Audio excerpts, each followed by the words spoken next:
یہ ڈاکٹر اعظم بنگلزئی کی ناقابل یقین کہانی ہے، ایک ایسی شخصیت کی جو ہمت اور استقامت کی مثال ہے۔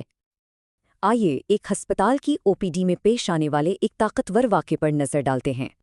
ڈاکٹر اعظم نے ایک شناسا چہرہ دیکھا، ایک ایسا بوڑھا شخص جسے اندازہ ہی نہیں تھا کہ اس کا ڈاکٹر کون ہے۔ اس کہانی کا آغاز کئی سال پہلے کوئٹہ کے بولان میڈیکل کالج میں ہوا تھا۔ اپنی تعلیم کا خرچ پورا کرنے کے لیے وہ ایک ہی جگہ پر دو مختلف زندگیاں گزار رہے تھے۔ دن میں کتابوں کے درمیان علم حاصل کرتے اور رات کو اینٹ اور سیمنٹ سے اسی کالج کی تعمیر کرتے۔ صرف 30 روپے روزانہ، یہی وہ محنت کی کمائی تھی جو ان کے ڈاکٹر بننے کے خواب کو زندہ رکھے ہوئے تھی۔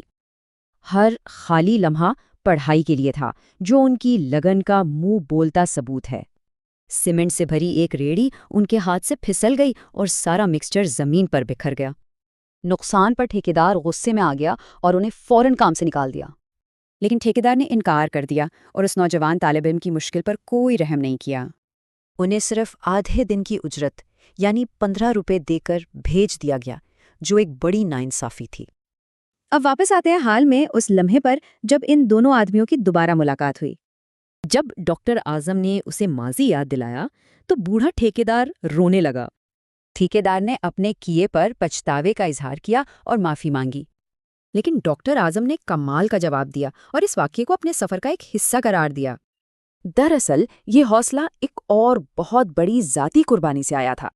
ایک طرف وہ ایک جان بچا رہے تھے تو دوسری طرف انہیں خبر ملی کہ وہ اپنی ماں کو کھو رہے ہیں۔ انہوں نے اپنے فرض میں ہی سکون پایا، جو ایک بہت ہی گہرا اور دل دہلا دینے والا انتخاب تھا۔ وہ عمارتیں ان کے لیے صرف اینٹ اور پتھر نہیں ہیں، بلکہ ان کی اپنی روح کا حصہ ہیں۔ ڈاکٹر اعظم کے لیے اس کا جواب ان کی اپنی محنت کی خوشبو میں پوشیدہ ہے۔ ان کی ماضی کی محنت مشکل وقت کی یاد نہیں، بلکہ فخر اور کامیابی کی ایک مضبوط بنیاد ہے۔